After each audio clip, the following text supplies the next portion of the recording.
ನಮಸ್ಕಾರ. ಗರ್ಭ ಸಂಸ್ಕಾರದ ಈ ತರಗತಿಗೆ ತಮ್ಮೆಲ್ಲರನ್ನ ಕೂಡ ಆತ್ಮೀಯವಾಗಿ ಸ್ವಾಗತಿಸ್ತಾ ಇದ್ದೇನೆ. ಇಂದಿನ ವಿಷಯ parenting and mental health of children.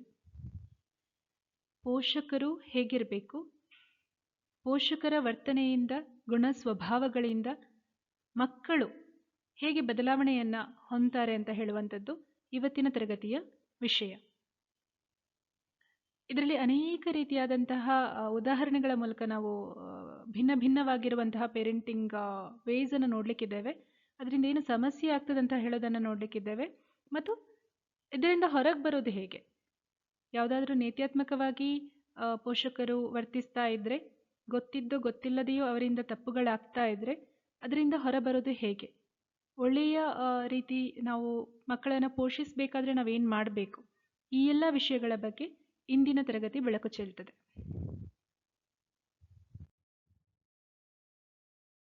Parenting styles and environments impact children's mental health. ಯಾವ ರೀತಿ ಪೋಷಕರು ಇರ್ತಾರೆ, ಪೇರೆಂಟಿಂಗ್ ಅವರ ಸ್ಟೈಲ್ ಯಾವ ಥರ ಇದೆ, ಮತ್ತು ಮಕ್ಕಳು ಯಾವ ರೀತಿಯಾದಂತಹ ಪರಿಸರದಲ್ಲಿ ಇರ್ತಾರೆ, ಅವರ ಇರುವ ವಾತಾವರಣ ಹೇಗಿದೆ, ಈ ಎರಡು ಅಂಶಗಳು ಮಕ್ಕಳ ಮಾನಸಿಕ ಆರೋಗ್ಯದ ಮೇಲೆ ಬಹಳಷ್ಟು ಪರಿಣಾಮವನ್ನು ಬೀರ್ತವೆ. ಈ ಬಗ್ಗೆ ಜಗತ್ತಿನಲ್ಲಿ ಪ್ರಸಿದ್ಧವಾಗಿರುವಂತಹ ಕೆಲವು ಉದಾಹರಣೆಗಳನ್ನು ನೋಡೋಣ. ನಾವು ಕೆಲವು ಎಕ್ಸ್ಪೆರಿಮೆಂಟ್ಸ್ ಮಾಡಿದ್ದಾರೆ ಸೈಕಾಲಜಿಸ್ಟ್ಗಳು.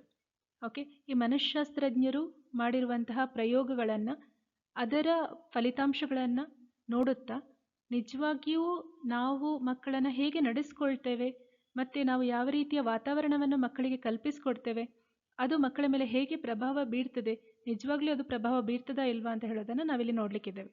ಓಕೆ, ಈಗ ನಾವು ಕೆಲವು ಕೇಸ್ ಸ್ಟಡೀಸನ್ನು ಇಲ್ಲಿ ನೋಡೋಣ. The Romanian orphanage study. ಇದು ಎಕ್ಸ್ಟ್ರೀಮ್ ನೆಗ್ಲೆಕ್ಟ್ ಬಗ್ಗೆ, ಅಂದರೆ ಒಂದು ರೀತಿ ನೆಗ್ಲಿಜೆನ್ಸು. ಓಕೆ, ಯಾವುದೇ ರೀತಿಯಾದಂತಹ ಗಮನ ಕೊಡದೇ ಇರುವಂಥದ್ದು, ಒಂದು ರೀತಿಯ ತಿರಸ್ಕಾರ ಇರಬಹುದು. ಓಕೆ, ಈ ವಿಷಯದ ಬಗ್ಗೆ ಅವರು ಒಂದು ಆರ್ಫನೇಜ್, ಒಂದು ಅನಾಥಾಶ್ರಮದಲ್ಲಿ ಒಂದು ಸ್ಟಡಿ ಮಾಡಿದರು. ರೊಮ್ಯಾನಿಯನ್ ಆರ್ಫನೇಜ್ ಸ್ಟಡಿ. ನೀವು ಬೇಕಾದ್ರೆ ಇದನ್ನು ಗೂಗಲ್ ಮಾಡಿ ನೋಡ್ಬೋದು.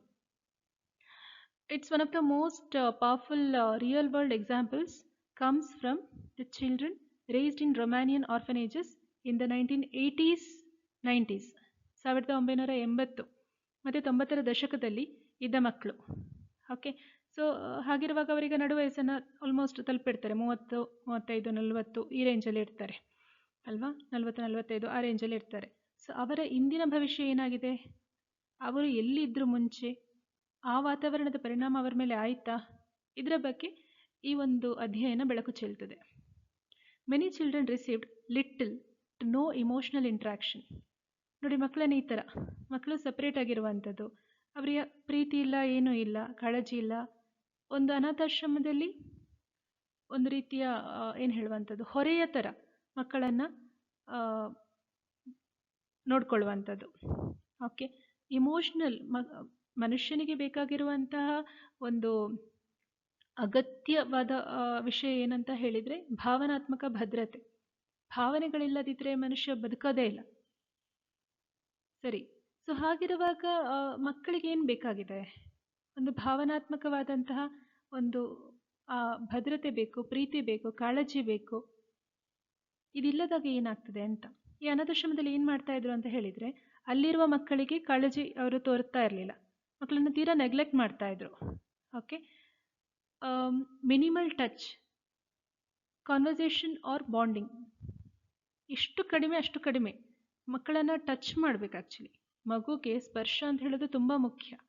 ಅದೇ ಭದ್ರತೆಯನ್ನು ಕೊಡುವಂಥದ್ದು. ನೀವು ನೋಡ್ಬೋದು ಎಲ್ಲ ಪ್ರಾಣಿಗಳಲ್ಲಿ ಕೂಡ ಮರಿಗಳಿಗೆ ಅದು ಒಂದು ರೀತಿಯ ಸ್ಪರ್ಶವೇ ಮರಿಗಳಿಗೆ ಒಂದು ಮರಿಗಳು ತುಂಬ ಚೆನ್ನಾಗಿ ಬೆಳೀಲಿಕ್ಕೆ ಸಹಾಯ ಮಾಡುವಂಥದ್ದು. ಸೊ ಇಲ್ಲಿ ಮಿನಿಮಲ್ ಟಚ್, ಯಾರು ಕೂಡ ಮಕ್ಕಳನ್ನ ಎತ್ತಿ ಮುದ್ದಾಡ್ತಾ ಇರಲಿಲ್ಲ.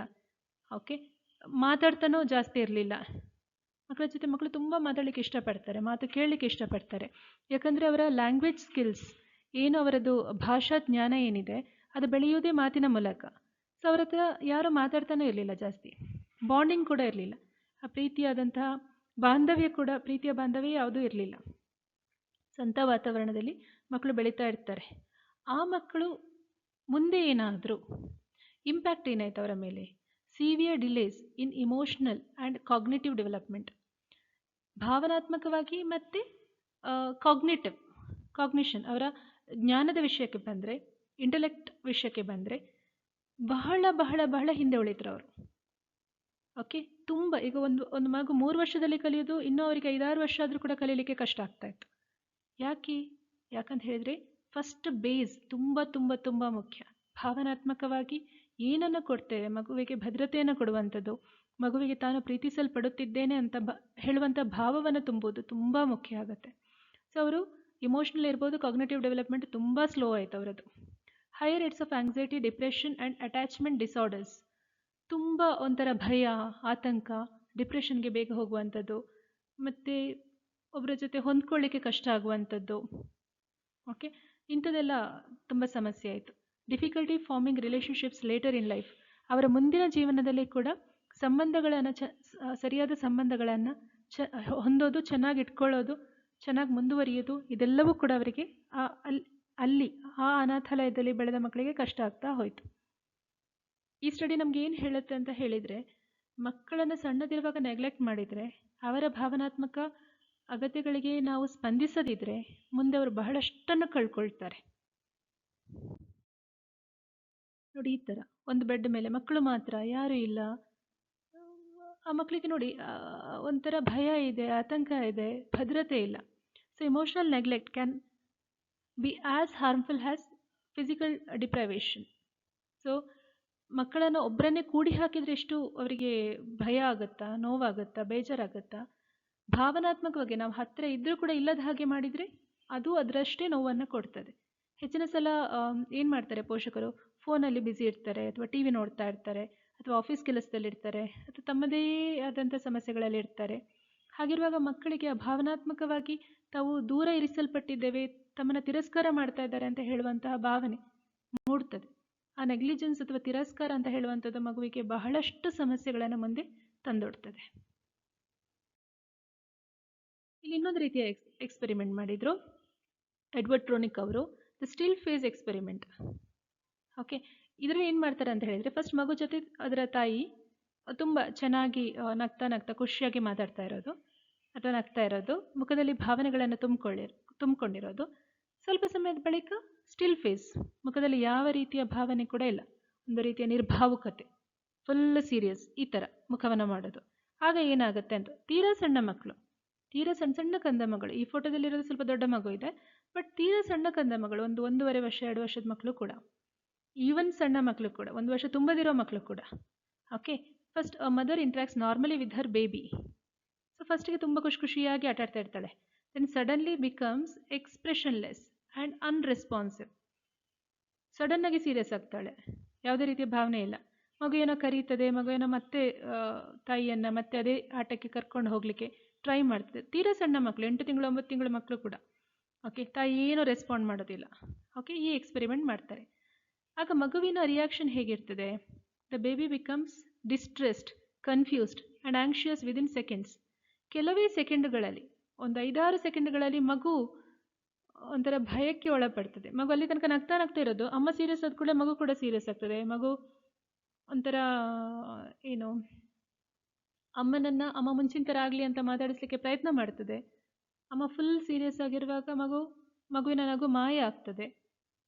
ಓಕೆ, ಅದರ ಮುಖದ ಭಾವನೆಯೇ ಚೇಂಜ್ ಆಗ್ತದೆ, ಒಂಥರ ಭಯ, ಆತಂಕ, ಈ ಥರ ಸೆಕೆಂಡುಗಳಲ್ಲಿ. It shows how quickly children are affected by emotional disconnection. ನಾವು ಪ್ರೀವಿಯಸ್ ಸ್ಲೈಡಲ್ಲಿ ನೋಡಿದ್ದು ನೆಗ್ಲಿಜೆನ್ಸ್, ಮಕ್ಕಳ ಭಾವನಾತ್ಮಕ ಅಗತ್ಯಗಳನ್ನು ಪೂರೈಸದಿರೋದು, ಮಕ್ಕಳ ನೆಗ್ಲೆಕ್ಟ್, ತಿರಸ್ಕಾರ ಮಾಡುವಂಥದ್ದು, ಅವರಿಗೆ ಯಾವುದೇ ರೀತಿಯಾದಂತಹ ಪ್ರಾಮುಖ್ಯತೆಯನ್ನು ಕೊಡದೇ ಇರುವಂಥದ್ದು. ಇಲ್ಲಿ ಏನು, ಇಮೋಷನಲ್ ಡಿಸ್ಕನೆಕ್ಷನ್, ಮಗುವಿನ ಜೊತೆ ಕನೆಕ್ಷನ್ ಇಲ್ಲ. ಡಿಸ್ಕನೆಕ್ಟ್ ಆದ ಕೂಡಲೇ ಮಕ್ಕಳು ತುಂಬ ತುಂಬ ತುಂಬ ಸ್ಟ್ರೆಸ್ಗೊಳಗಾಗ್ತಾರೆ. ಓಕೆ, ಯಾಕೆಂದರೆ ಮಗುವಿಗೆ ತಾಯಿ ತಂದೆ ಅವರಿಗೆ ಫಸ್ಟ್ ಸೇಫ್ಟಿ ಇರುವಂಥದ್ದು. ಆ ಸೇಫ್ಟಿ ಝೋನೇ ಕಳ್ಕೊಂಡು ಬಿಟ್ಟರೆ ಅವರಿಗೆ ತೀರಾ ಭಯ ಆಗಿಬಿಡ್ತದೆ. ಇನ್ನೊಂದು experiment, the adverse childhood experiences study, ACE study.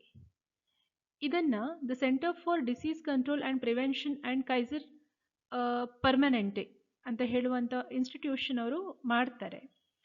ಅವರು ಸಣ್ಣ ಅಂದರೆ ಮಕ್ಕಳಿರುವಾಗ ಯಾವುದೆಲ್ಲ ಅಬ್ಯೂಸ್ ಇರ್ಬೋದು, ನೆಗ್ಲೆಕ್ಟ್ ಇರ್ಬೋದು, ಹೌಸ್ ಹೋಲ್ಡ್ ಡಿಸ್ಫಂಕ್ಷನ್ ಇರ್ಬೋದು, ಇದಕ್ಕೆಲ್ಲ ಒಳಗಾದ ಮಕ್ಕಳಿಗೆ, ಅಂದರೆ ತೀರಾ ಯಾವಾಗಲೂ ಬೈತಾ ಇರೋದು, ಆ ವಾತಾವರಣದಲ್ಲಿ ಬೆಳೆದ ಮಕ್ಕಳಿಗೆ, ಮಕ್ಕಳನ್ನು ಕಡೆಗಣಿಸ್ತಾ ಇರುವಂಥದ್ದು, ಅಥವಾ ಮನೆಯಲ್ಲಿ ಅಪ್ಪ ಸರಿ ಇರೋದಿಲ್ಲ, ಅಮ್ಮ ಸರಿ ಇರೋದಿಲ್ಲ, ಅವರ ನಡುವೆ ಸಂಬಂಧ ಸರಿ ಇರೋದಿಲ್ಲ, ಈ ಥರ ಹೌಸ್ ಹೋಲ್ಡ್ ಡಿಸ್ಫಂಕ್ಷನ್, ಖುಷಿಯಾದಂತಹ ಮನೆಯ ವಾತಾವರಣ ಇರೋದಿಲ್ಲ. ಅಂತಹ ವಾತಾವರಣದಲ್ಲಿ ಬೆಳೆದ ಮಕ್ಕಳನ್ನು ಅವರು ಸ್ಟಡಿ ಮಾಡ್ತಾರೆ. ಸೊ ಅವರಿಗೆ ಏನಾಗುತ್ತೆ ಅಂತ ಹೇಳಿದರೆ, ಅಲ್ಲಿ ಅವರು ಕಂಡುಕೊಂಡಂಥದ್ದು, ಅಂಥ ಮಕ್ಕಳು ಡಿಪ್ರೆಷನ್ಗೆ ಬಹಳ ಬೇಗಕ್ಕೆ ಹೋಗ್ತಾರೆ. ಆಂಗ್ಸೈಟಿ, ಭಯ ಇರ್ತದೆ, ಆತಂಕ ಇರುತ್ತೆ. ಸಬ್ಸ್ಟೆನ್ಸ್ ಅಬ್ಯೂಸ್, ಡ್ರಗ್ಸ್ಗಳಲ್ಲಿ, ಮಾದಕ ವ್ಯಸನಗಳಲ್ಲಿ ತೊಡಗ್ತಾರೆ ಅಂಥ ಮಕ್ಕಳು. ಸೊ ಮಗು ಇರುವಾಗ ಎಷ್ಟು ಮಕ್ಕಳಿಗೆ ತುಂಬ ಪ್ರೀತಿಯ ವಾತಾವರಣ ಕಲ್ಪಿಸ್ಕೊಡ್ತೇವೆ, ಅದು ಬಹಳ ಬಹಳ ಮುಖ್ಯ ಆಗ್ತದೆ. Even physical diseases litre in life, ಆ ಬಾಲ್ಯದ ಆ ಚೈಲ್ಡ್ಹುಡ್ ವೂಂಡ್ ಅಂತ ಹೇಳ್ತೇವೆ, ಗಾಯಗಳು, ಮನಸ್ಸಿನ ಗಾಯಗಳು ಮಾಯದಿದ್ದರೆ ಭವಿಷ್ಯದಲ್ಲಿ ಅವರಿಗೆ ದೈಹಿಕವಾಗಿ ಕಾಯಿಲೆಗಳು ಕೂಡ ಬರ್ತವೆ. ನಿಮ್ಗೆ ಗೊತ್ತಿದೆ ಸೈಕೋಸೊಮ್ಯಾಟಿಕ್ ಡಿಸೀಸಸ್ ಅಂತ. ಸೊ ಮನಸ್ಸಿನ ಒಂದು ಸ್ಟ್ರೆಸ್ ಏನಿದೆ, ಮನಸ್ಸಿನ ಬೇಸರ, ಖಿನ್ನತೆ, ಇದೆಲ್ಲವೂ ಕೂಡ ದೈಹಿಕ ರೂಪದಲ್ಲಿ ಪ್ರಕಟ ಆಗ್ತದೆ. ಈಗ ಕ್ಯಾನ್ಸರ್ ಬರಲಿಕ್ಕೆ ಕೂಡ ಅದು ಕೂಡ ಕಾರಣ ಅಂತ ಹೇಳ್ತೇವೆ ನಾವು. ಸಪ್ರೆಸ್ ಮಾಡ್ಕೊಳ್ಳುವಂಥದ್ದು, ಹಿಡಿದಿಟ್ಕೊಳ್ಳುವಂಥದ್ದು, ಕೋಪವನ್ನಾಗಲಿ, ಭಯವನ್ನಾಗಲಿ, ಆತಂಕವನ್ನಾಗಲಿ ಎಲ್ಲವನ್ನು ಹಿಡಿದಿಟ್ಕೊಂಡಷ್ಟು ದೇಹ ಅದನ್ನು ವ್ಯಾಧಿಯ ರೂಪದಲ್ಲಿ ಅಥವಾ ಕಾಯಿಲೆಯ ರೂಪದಲ್ಲಿ ಹೊರಗೆ ವ್ಯಕ್ತಪಡಿಸ್ತದೆ. ಇದನ್ನೆಲ್ಲ ನಾವು ನೋಡುವಾಗ ನಮಗೆ ಗೊತ್ತಾಗ್ತದೆ ಏನಂತ ಹೇಳಿದರೆ, ಬಾಲ್ಯದಲ್ಲಿ ಮಕ್ಕಳನ್ನು ತುಂಬ ಚೆನ್ನಾಗಿ ನಾವು ನೋಡ್ಕೊಳ್ಬೇಕು. ತುಂಬ ಚೆನ್ನಾಗಿ ಅಂದ್ರೇನು, ಅವರಿಗೆ ದುಬಾರಿ ಆದಂಥ ಆಟದ ಸಾಮಾನು ತಗೊಂಡು ಬರೋದು, ಬಟ್ಟೆ ತಗೊಂಡು ಬರೋದು ಅಲ್ಲ, ಚಾಕ್ಲೇಟ್ ತೆಗೆದು ಕೊಡೋದು ಅಲ್ಲ. ಮಕ್ಕಳಿಗೆ ಭಾವನಾತ್ಮಕ ಅಗತ್ಯಗಳು ಇರ್ತವೆ. ಪ್ರೀತಿ ಬೇಕಿರ್ತದೆ, ಅವರಿಗೆ ಒಳ್ಳೆಯ ಮಾತು ಬೇಕಿರ್ತದೆ, ಮನೆಯ ವಾತಾವರಣ ಶಾಂತವಾಗಿ ಚೆನ್ನಾಗಿರಬೇಕಾಗಿರ್ತದೆ. ಸೊ ಇದನ್ನೆಲ್ಲ ನಾವು ಕೊಡುವತ್ತ ಪ್ರಯತ್ನ ಮಾಡಬೇಕು. So there is a need for enhancing the quality of parenthood. ನಾವು ಪೋಷಕರು ಯಾವ ಥರ ಇರ್ತೇವೆ ನೋಡಿ, ನಾವು ನಿಜಕ್ಕೂ ಕೂಡ ನಾವೆಷ್ಟು ಚೆನ್ನಾಗಿರ್ತೇವೆ ಅಷ್ಟು ಚೆನ್ನಾಗಿ ನಮ್ಮ ಮಕ್ಕಳು ಇರ್ತಾರೆ. ಇದನ್ನು ಯಾವತ್ತೂ ತಲೆಯಲ್ಲಿ ಇಟ್ಕೋಬೇಕು. ಮತ್ತು ಇದನ್ನು ಬದಲಾಯಿಸೋದು ತುಂಬ ಕಷ್ಟ ಆಗುತ್ತೆ. ಹೀಲಿಂಗ್ ಮಾಡ್ಕೋಬೇಕು, ಅವರು ಸೆಷನ್ ತಗೋಬೇಕಾಗತ್ತೆ, ಕೌನ್ಸಿಲಿಂಗ್ ಸೆಷನ್ಸ್ ಇರ್ಬೋದು, ಹೀಲಿಂಗ್, ಹಿಪ್ನೋಥೆರಪಿ, ಇಂಥದಕ್ಕೆಲ್ಲ ಅವ್ರು ಹೋಗಬೇಕಾಗತ್ತೆ, ಇನ್ನರ್ ಚೈಲ್ಡ್ ಹೀಲಿಂಗ್ ಅಂತ. ಮತ್ತೆ ಸರಿ ಮಾಡೋದಕ್ಕಿಂತ ಮೊದಲು ಅದರಿಂದ ದೂರ, ಇಂಥ ಸಮಸ್ಯೆಗಳಿಂದ ದೂರ ಇರೋದು ಒಳ್ಳೆಯದು. Okay, children's brains and emotional systems are still developing. Parenting influences ನೋಡಿ, ಮಕ್ಕಳದು ಮೆದುಳಿರ್ಬೋದು ಅಥವಾ ಭಾವನಾತ್ಮಕ ಒಂದು ವ್ಯವಸ್ಥೆಗಳು ಇನ್ನೂ ಕೂಡ ಮುಗ್ದಿರೋದಿಲ್ಲ. ಅದು ಅಂದರೆ ಬೆಳೀತಾ ಇರ್ತವೆ, ಅದು ಹೊಂದ್ಕೊಳ್ತಾ ಇರ್ತವೆ. ಮಗುಗೆ ಇದು ಹೀಗೆ ಅಂತ ಹೇಳಿ ಕನ್ಕ್ಲೂಡ್ ಮಾಡಲಿಕ್ಕೆ ಇನ್ನೂ ಆಗಿರೋದಿಲ್ಲ. ಓಕೆ, ಪ್ರತಿದಿನ ಕೂಡ ಒಂದೊಂದು ಚೇಂಜ್ ಕೂಡ ಅದು ಅಬ್ಸಾರ್ಬ್ ಮಾಡುತ್ತೆ, ಹೀರ್ಕೊಳ್ತದೆ. ಓ, ಈ ಥರ ಇದೆ, ಈ ಥರ ಇದೆ, ಈ ಥರ ಇದೆ, ಹೀಗೆ. ಸೊ ಪೇರೆಂಟಿಂಗ್ ಅಂತ ಹೇಳುವಂಥದ್ದು ಸೆಲ್ಫ್ ಎಸ್ಟೀಮ್ ಮತ್ತು ಕಾನ್ಫಿಡೆನ್ಸನ್ನು ಇನ್ಫ್ಲೂಯೆನ್ಸ್ ಮಾಡುತ್ತೆ. ಅಪ್ಪ ಅಮ್ಮ ತುಂಬ ಸೆಲ್ಫ್ ಎಸ್ಟೀಮ್ ಅಂದರೆ ಮಗುವನ್ನು ತುಂಬ ಒಳ್ಳೆ ರೀತಿಯಾಗಿ ಕಂಡ್ರೆ ಮಗುಗೆ ತನ್ನ ಬಗ್ಗೆ ಒಳ್ಳೆಯ ಭಾವನೆ ಇರ್ತದೆ. ಈಗ ಮಗು ನೋಡೋಕ್ಕೆ, ಮಗುವಿನ ಬಣ್ಣ ಓಕೆ ಕಪ್ಪಾಗಿದೆ ಅಂತ ಹೇಳಿದರೆ, ಈ ಕಪ್ಪು ಚೆನ್ನಾಗಿಲ್ಲ ಅಂತ ಹೇಳಿದರೆ ಮಗು ಅಂದ್ಕೊಳ್ತದೆ, ನಾನು ಚೆನ್ನಾಗಿಲ್ಲ, ನನ್ನಿಂದೇನೂ ಆಗಲ್ಲ, ನನ್ನ ಪ್ರಯೋಜನ ಇಲ್ಲ, ಹೀಗೆ. ಓಕೆ, ಮಗು ತುಂಬ ದಪ್ಪಾಗಿದ್ದರೆ, ಅಯ್ಯೋ ಎಷ್ಟು ದಪ್ಪ ಇದೆಯಾ ನೀನು, ಹಾಗೆ ಹೀಗೆ ಅಂತ ಹೇಳ್ತಾ ಇದ್ದರೆ ಮಗುಗೆ ಅನಿಸ್ತು, ನಾನು ತುಂಬ ದಪ್ಪ ಇದ್ದೇನೆ, ನಾನು ನಾರ್ಮಲ್ ಇಲ್ಲ, ಹಾಗೆ. ಸೊ ಅದರ ಕಾನ್ಫಿಡೆನ್ಸ್ಗೆ ಪೆಟ್ಟು ಬೀಳ್ತದೆ ಅಲ್ಲಿ. Emotional regulation, handling anger, fear and sadness. So parenting, ಪೋಷಕತ್ವ ಅಂತ ಹೇಳುವಂಥದ್ದು ಅಥವಾ ಪೋಷಕರು ಮಾಡುವಂಥ ಕೆಲಸಗಳು ಮಗುವಿನ ಭಾವನಾತ್ಮಕವಾದ ಅಂದರೆ ನಿಯಂತ್ರಣವನ್ನು ಪ್ರಭಾವಿಸ್ತದೆ. ಫಾರ್ ಎಕ್ಸಾಂಪಲ್, ಕೆಲವು ಮಕ್ಕಳು ಕೋಪವನ್ನು ಅಥವಾ ದುಃಖವನ್ನು ಅಥವಾ ಭಯವನ್ನು ತುಂಬ ಚೆನ್ನಾಗಿ ಹ್ಯಾಂಡಲ್ ಮಾಡ್ತಾರೆ. ತುಂಬ ಹೊತ್ತದ್ರಲ್ಲಿ ಇರಲ್ಲ, ಅಳು ಬಂತ ಅಳ್ತಾರೆ, ಒಂದೆರಡು ನಿಮಿಷ ಸರಿಯಾಗಿಬಿಡ್ತಾರೆ. ಇನ್ನು ಕೆಲವರು ಶುರು ಮಾಡಿದರೆ ನಿಲ್ಲಿಸೋದೇ ಇಲ್ಲ, ಇಡೀ ಬೇಜಾರು, ಇಡೀ ಭಯ, ಯಾವುದಕ್ಕೂ ಹೋಗಲ್ಲ, ಈ ಥರ. ಅಂದರೆ ಅದು ಎಷ್ಟು, ಎಲ್ಲ ಮಕ್ಕಳಿಗೂ ಕೂಡ ಎಲ್ಲ ರೀತಿಯ ಭಾವನೆಗಳು ಬರ್ತವೆ, ಇಲ್ಲ ಅಂತ ಹೇಳೋದಿಲ್ಲ, ಬಟ್ ಮಕ್ಕಳು ಅದನ್ನು ಎಷ್ಟು ಚೆನ್ನಾಗಿ ಹ್ಯಾಂಡಲ್ ಮಾಡ್ತಾರೆ ಅದು ತುಂಬ ಮುಖ್ಯ ಅಲ್ವಾ. ಇದು ಪೇರೆಂಟಿಂಗ್ ಇನ್ಫ್ಲೂಯೆನ್ಸ್ ಮಾಡುತ್ತೆ. ಸೋಷಿಯಲ್ ಸ್ಕಿಲ್ಸ್ ಆ್ಯಂಡ್ ರಿಲೇಷನ್ಶಿಪ್ಸ್, ಅಪ್ಪ ಅಮ್ಮ ಯಾವ ಥರ ಇರ್ತಾರೆ ಅಥವಾ ಪೋಷಕರು ಯಾವ ಥರ ಇರ್ತಾರೆ ಅದೇ ರೀತಿ ಮಕ್ಕಳು ಕಲ್ತ್ಕೊಳ್ತಾರೆ.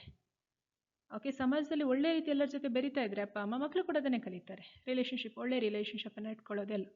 ರೆಸಿಲಿಯನ್ಸ್ ಟು ಸ್ಟ್ರೆಸ್, ಅಪ್ಪ ಅಮ್ಮ ಸ್ಟ್ರೆಸ್ಸನ್ನು ಹೇಗೆ ಹ್ಯಾಂಡಲ್ ಮಾಡ್ತಾರೆ. ಈಗ ಅಪ್ಪನಿಗೆ ಸಿಟ್ಟು ಬಂದಾಗ ಅಮ್ಮನಿಗೆ ಬೈಯೋದು, ಹೊಡೆಯೋದು, ವಸ್ತುಗಳನ್ನು ಬಿಸಾಕೋದು, ಎಸೆಯೋದು ಅಂತ ಮಾಡಿದರೆ ಪಕ್ಕ ಕೆಲವು ವರ್ಷಗಳ ನಂತರ ಮಗು ಕೂಡ ಅದನ್ನೇ ಮಾಡಲಿಕ್ಕೆ ಹೋಗ್ತದೆ. A supportive environment can protect against issues like anxiety disorders, depression and behavioral problems. ಒಳ್ಳೆ ರೀತಿಯಾದಂತಹ ಒಂದು ವಾತಾವರಣ ಇದ್ದರೆ, ಪ್ರೊಟೆಕ್ಟಿವ್ ಎನ್ವೈರ್ಮೆಂಟ್ ಅಂತ ಹೇಳ್ತೇವೆ, ಇದ್ದರೆ ಅದೇನಾಗುತ್ತೆ ಅಂತ ಹೇಳಿದರೆ, ಒಳ್ಳೆ ರೀತಿ ಎನ್ವೈರ್ಮೆಂಟ್ ಅಂತ ಹೇಳುವಂಥದ್ದು ಭಯ, ಆತಂಕ, ಖಿನ್ನತೆ ಮತ್ತು ಒಂದು ನಡತೆಗಳಲ್ಲಿ ಇರುವಂಥ ಬದಲಾವಣೆ ಇದೆಲ್ಲವನ್ನ ಕೂಡ ಪ್ರೊಟೆಕ್ಟ್ ಮಾಡುತ್ತೆ. ಅಂದರೆ ಇದೆಲ್ಲವನ್ನ ಮೀರಿ ಮಕ್ಕಳು ಬೆಳೀತಾರೆ. ಮಕ್ಕಳಿಗೆ ಇದೆಲ್ಲ ಕಾಡೋದಿಲ್ಲ, ಇಂತಹ ಸಮಸ್ಯೆಗಳು ಕಾಡೋದಿಲ್ಲ.